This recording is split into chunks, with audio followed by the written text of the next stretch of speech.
Hospitals across the nation are struggling to get IVs. This after the widespread damage to one of the country's largest production facilities caused by Hurricane Helene. National correspondent Jeff Harris shares more on the challenges this could cause for medical facilities and how they care for patients.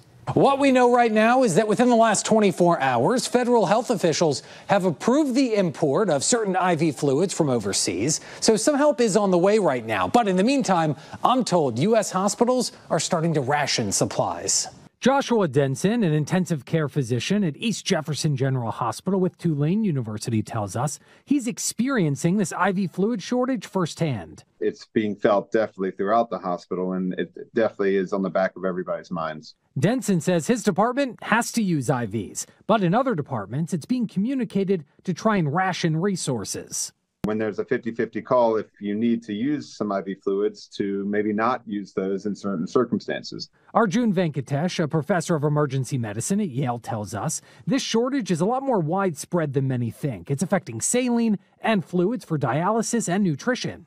Many people get nutrition via an IV if they've got a cancer of the mouth or for some reason have to be fed via an IV because they can't swallow food. Like most hospitals and emergency departments across the country, Venkatesh says they're taking proactive steps to try and conserve as much IV fluid as possible. Encouraging people to drink fluids orally instead of intravenous, things like that are already starting to work.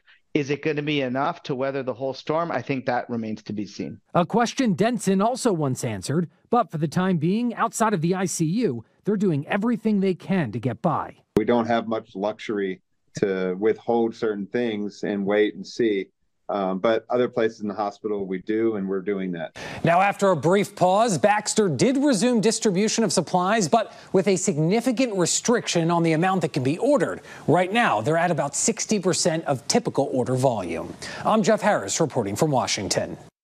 One possible factor driving the country's ongoing IV shortages is an over-reliance on just-in-time supply deliveries. Analysts say a rethink is needed on supply chains, and suppliers should move toward a systematic resilience approach.